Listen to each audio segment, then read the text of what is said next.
Hello everyone, this is CJNovo992 and today we're back for another brand new video. Now I know, it's probably not the video that a lot of people were hoping or even expecting to see, as I'm putting this up on a cheeky Friday for a game that is on this Sunday that isn't about the managerial change, you know what I mean? That isn't about Clement getting sacked, as people certainly voiced their opinion the other day and made it clear what they would like to see, as they're just fed up with the players not doing their job, they're just fed up with the manager not doing his job, and he's fed up with the people in and around the building not doing their jobs. There's certainly a lot of frustrations there, and I get why people were saying that, but at the same time, as I'm firing this up early, because one, I'm pretty sure nothing's going to be happening in terms of sacking Phil Clement, and two, there is a semi-final this weekend that nobody is talking about. Now, of course, we are going to discuss into some of the uglier stuff when we're just going to bury our head in the sand. We'll certainly get to that when we get to the Rangers end. Trust me, there is a lot to say. I've slept on it and I feel even worse now. But I am going to take a wee break and take a wee breather from the insanity, from the frustration, by looking at this weekend. I'm used to saying tomorrow's opposition, but it's gone up early. Sunday's opposition, and have a look at a side that sits one place away from us in the league, that 3 points separates both sides. Now, am I talking about Celtic the way it should be when you're breaking down old firm sides and looking at a league table? They should be next to each other, there should be very little points in it. Nah.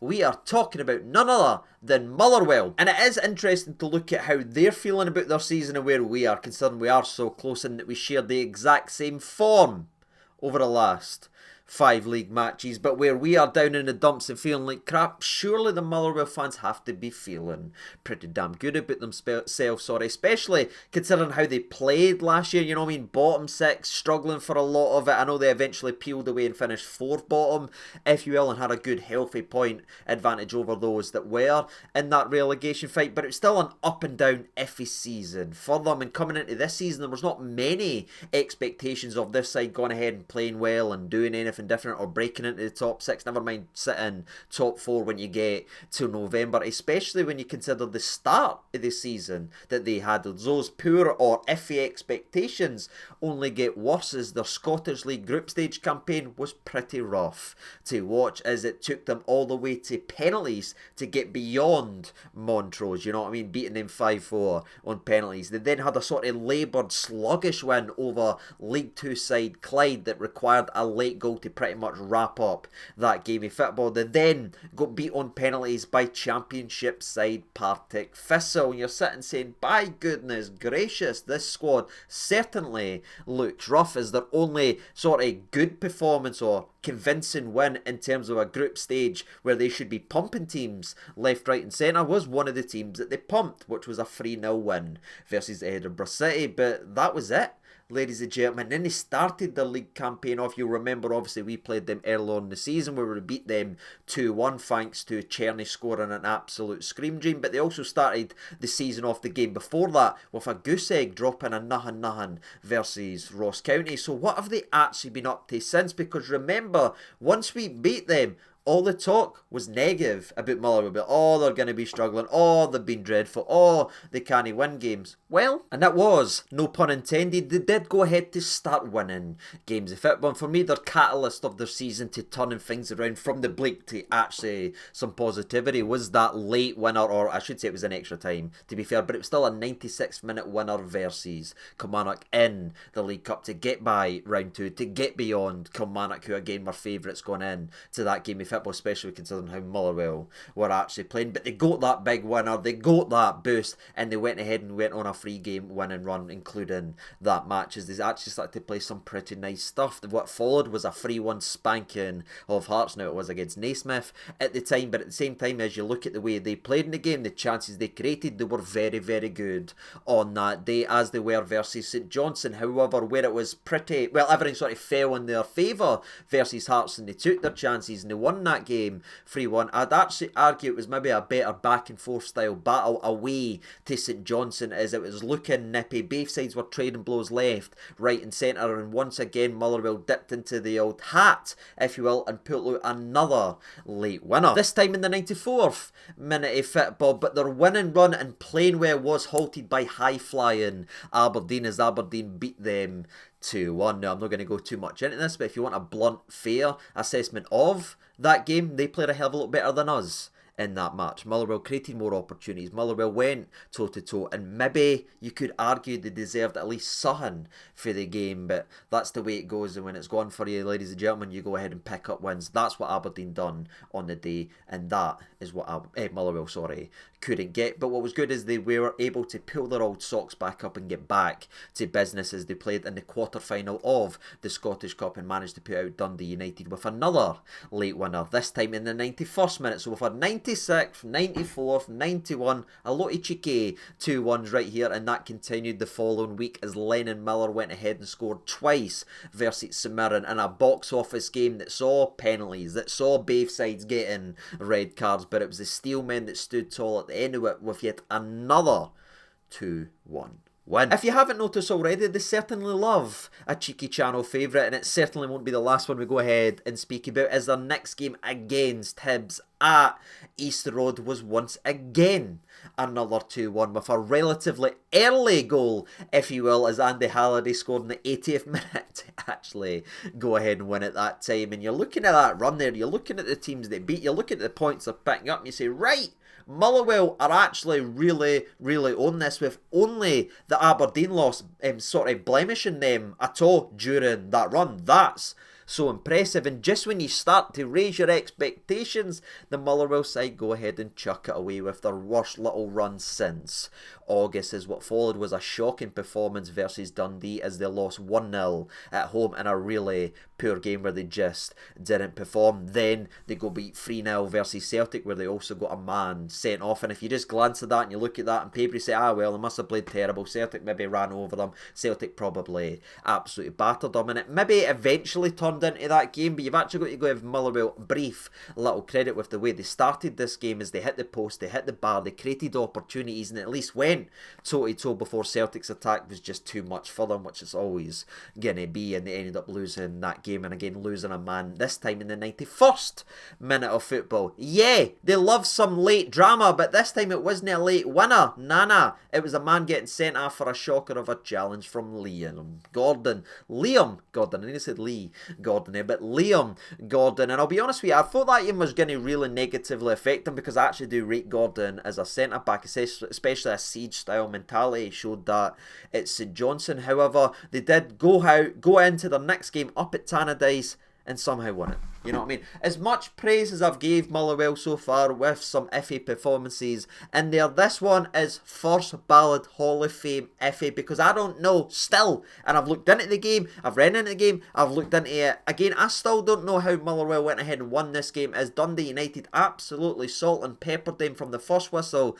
to the last, but only managed to score one goal. However, Motherwell, as you're probably expecting, won this game 2-1 as they scored 2 of their free shots on target. Definitely stealing their points, but that is their most recent game. That's their most recent performances, and that's been the story of Motherwell's season so far. Write them off, they come back. Give them praise, they falter. What side are we facing this weekend? I don't know, ladies and gentlemen. All I do know is there's late drama in it, and they love a 2-1, and it's probably going to finish 2-1. Now, you're asking me to which side? I don't know right now, but I'm pretty sure that'll be it. However, finishing up the Motherwell side regarding their team and their story, if you will, I can't really talk about Motherwell and not talk about one individual especially, and I know it's the most obvious thing in the world to talk about Motherwell and to talk about Lennon Miller, but you've just really got to, because if you're paying any attention to them, this boy is absolutely running the show. Now, if you remember last season, I was actually one of the ones that came out and said, yeah, but Blair Spittle's playing really well. I liked the Blair Spittle-Lennon Miller partnership in the middle, and I thought Blair was still their main man on that aspect, but since losing him in the summer as he went to Hearts, all the pressure, all that has been put on the young shoulders of Lennon Miller, and what you've got to say is he took his good performance last year and just exploded and took it to another level. As I know, last year was his breakout season, but again, I thought Spittle was excellent last year. Now all the pressure, all the spotlights on him, it's the second season syndrome, if you will, and he's just absolutely strolling games, running shows, dragging this Motherwell side. I know we mentioned him a couple of times for penalties and scoring versus St Mirren, scoring here, there, and everything, but it's not just the goals, it's not just assists, or it's the way that he's playing. He's playing so damn maturely in the middle of the park. I see some people saying, oh, Connor Barron's been a wee bit of shades of Barry in this game and everything like that, and I just can't go there because Barry was my guy. But see, at the same time, as you look at the way Lennon Miller's actually playing and you say, yeah, there's shades of Barry, that's shades of Barry. Now again, I'm not saying it's anywhere near Ferguson, as he's obviously my favourite player of all time, but the closest I've seen of shades of Barry has been Lennon all season long, as he's just running games at his age, and it's so damn impressive to see how he's took that massive step forward. And I do think it is quite interesting to look at and discuss, because him and Bailey Rice were roughly same age group, everything like same age, etc, etc, and it was Bailey Rice that was tipped for the very top over the likes of Lennon Miller, but one's playing week in and week out, getting better, making a name for himself, while the other's rotting away in reserve football and B-level football, not getting anywhere near the part, despite others that's getting picked not actually performing. And maybe that's a deeper conversation that we need to have on the Rangers end. But again, give credit to Motherwell. They've trusted this young laddie. They've put him in to the firing line. He went to Ibrox as a 17-year-old. They've not been scared to play their youth, and now they're reaping all the benefits. And where he was costing a wee bit last year, I think if he continues this level to the end of the season or to January, in fact, they'll be making a hell of a lot more. And see the way that Larry's played and the way they've treated him and trusted him and actually put him in to the living. The club deserve every single penny they're going to get, which I imagine will be a pretty damn big loads. But again, we won't be anywhere near it, ladies and gentlemen, because I'm sure we'll spend more on less from abroad, because we like names and we like random montages rather than what can actually play in Scottish football. But moving away from Lennon Miller, who again is going to be a main key impactor in this game, you've also got other players like say Dan Casey. You know he's going to run through a brick wall back there. He will be a pain in the jacksie. He's a danger for set pieces. He's already shown that versus Rangers. Again, defensively, he's cut from the same cloth as Gogic, if you will. A foul a minute and usually gets away with them, and you've got other players in there. I think wee Sparrow in the middle of the park might be one that you've probably not heard of, and it's probably not been mentioned elsewhere, maybe even getting reported in the old press, but he's an interesting one. His runs for the middle of the park might be a wee bit of danger, and where all the spotlight's going to be on Lennon Miller, I wouldn't be surprised if Sparrow in the middle, number 7, ends up getting involved and being a bit of a pain in the arse. But again, that's on the Connor Barrons of the world to cut that and snuff that out. But that's it, that's the story, that's the individuals, that's the danger men. Again, they aren't the most prettiest team in the world in terms of their football, but they're impactful, they play to their strengths, they know what their strengths are, and again, they've shown they can be clinical when getting absolutely peppered by previous teams. They are a danger for set pieces, and there's enough warning signs right there to make us all nervous about what's coming on Sunday. But that's it from the Motherwell side. Let's move away from it and get to the old Rangers end. And I almost feel like saying, do I really need to? Which is maybe the biggest statement I can actually make about the way this season is actually gone and how I feel towards the club. Because if you watch this channel regular, if you've watched it over the years, you know that I eat, sleep and breathe this club. I love everything about it. I love sitting here discussing it. I love breaking down games. I love talking transfers. I love before and afters with you. That's what I get such a buzz from. I love talking about that stuff, but I've been absolutely beat down this season with just more negativity, more negativity, where I actually sit and get on here now and I almost feel bad. Not because I get to talk to you guys and I'm very lucky that this is my job, but it's the fact that I know I'm bringing you bad news and more negativity. I want to make you laugh, I want to have some light-hearted stuff here and there. I want to discuss good topics, but unfortunately the people that's actually in charge of all of that can supply us with all that aren't doing their job, so I have to sit here and bring you more frustration and voice more negativity. Because I can imagine there have been a lot of people since that loss to Aberdeen that has been waiting for the good news or the reprieve of finding out that Phil Clement has been sacked for this club, as they don't feel like we're going anywhere. We need that yearly cycle of sacking another manager late October, early November, getting somebody else in that the players start trying for again, and we do the whole cycle air and air again. Some people feel like that's the way it's needed to go, but I don't think Clement is going to be sacked, ladies and gentlemen, for two reasons. One of them, I don't think we've got money to actually sack him. And secondly of all, and maybe more importantly, is we also gave him that idiotic contract extension, which is just looking worse as the season actually goes on. And I've started to look at it a wee bit differently now, because I thought the contract extension was the board putting all their faith in Clement because he was going to make ballsy decisions on the summer. He was going to bomb out Tav, he was bombing out Dessers, he was getting rid of Lam, he was getting already all these players, and the club was saying this guy is bombing out big players and he's going to be promoting the youth to the squad. It's going to be a different squad. It's maybe going to be a progression type year. It's going to be a project and it's going to take time. That is what I was led to believe was going to be happening at the start of the season. But all we've seen is the guy being given a bulletproof vest and then just make the exact same mistakes as previous managers and not change anything. Don't put any foundations on. Don't improve this football club at all, and that's driven me absolutely mental, because he was given the perfect opportunity to do it. And even if the results were as bad as they were, we as a fan base, if we were seeing young Larry, if we seen the Bailey, if we seen the Lovelaces, if we seen a change at right back, if we had seen these changes, if we seen Egeman given 3 months to try and go out here and impress, we'd at least understood where we are as a club. But what pisses off the fan base the most about what Clement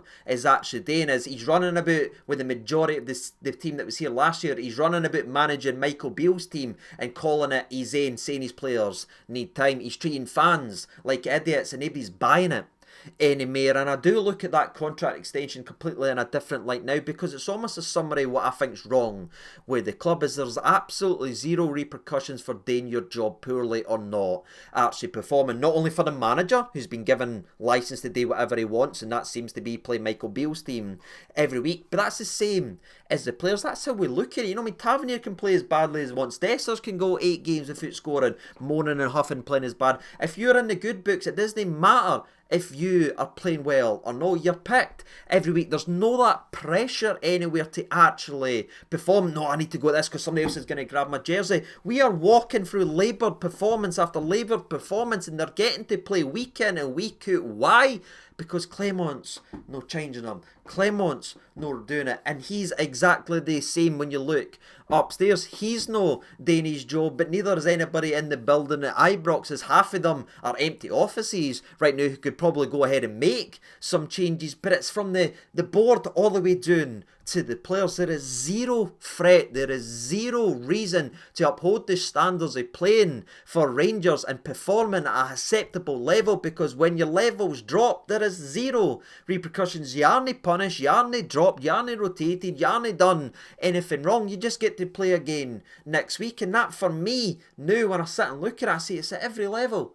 And I go, aye, there's no wonder this club has gone nowhere but backwards. And look, maybe I'm being daft here. Maybe I'm still too close to the loss versus Aberdeen. I'm sitting here too frustrated and I'm talking nonsense. But I just sit and look at it and say there is zero pressure to be a success at any level at Rangers Football Club, because failure is constantly rewarded. So what's the pressure to try to be better? And that's the way I look at it, ladies and gentlemen. But moving away from that, something that does need to change is, of course, our away form, as we have only won 2 of our last 10 away performances going all the way back to February. Now, of course, this isn't an away performance, as it is obviously at Hampden, so you could argue it's a home game. I know, it's too soon for jokes. I just thought I'd try cheer everybody up. Obviously, we need to come out here with a big performance, if you will, or a big win, but at the same time, as am I expecting a big performance? No, I'm expecting us to maybe win this game by hook or by crook, and that's me saying that very, very likely to get over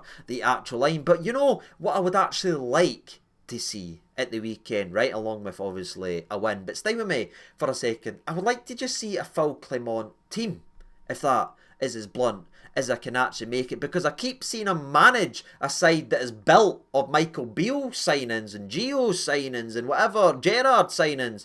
I'd actually like to see, now that he's spent here, he's been a year, he's brought in a lot of players, I just want to see one game of football under Phil Clement before it is too late that even the bulletproof vest can he save him, that he's actually managing players he brought in. I want to see a starting 11 that's got more Clement players than Beale players, just to see what on earth we've actually been doing the last year, what on earth we've actually been bringing in. That's what I would absolutely love to see. I'm not asking for the world to change. I'm not expecting things to be changed. I'm not expecting everything to be perfect. All I want to see is players rewarded for playing well. I want to see players punished for playing poorly, and I want to see guys that's maybe been sitting on the outskirts looking in, raring to go for an opportunity, to be given that opportunity if the player that's playing ahead of them aren't performing. You know what I mean? Just common sense football stuff. That's all I want to see coming up for Sunday. Again, I didn't need it to be a world-beating performance if we go ahead and make the changes, but I just want to see the changes made. And again, I want to see one starting 11, because I haven't seen one in an entire year of football, and two transfer windows that's got more Clement players in it than Michael Beale's. And if there's ever a time to do it, it's when you're on your knees as badly as this and everybody wants you out of the football club. Fight for your job, Phil. Show us something. That's all I want to see, and that's what I think going in to this game of football. Breaking down injuries and all that stuff doesn't really change too much from obviously the Aberdeen game in that aspect, so we're not going to go ahead and actually do that. But I do want to move on to just the end of this video, and just so I can see your thoughts and opinions, if I'm being brutally honest with you. That's how I feel about Rangers, that's how I feel about the Motherwell side. I do think this is going to be a tight game of football, but again, if we manage to get the goals, it could be a wee bit of a happier Sunday night, and that is what we need. Now, where's the goals coming for? I don't know, ladies and gentlemen, but again, I will certainly hope and pray, and obviously I'm going to go with the channel favourite. Why? Because it's almost in every Motherwell game.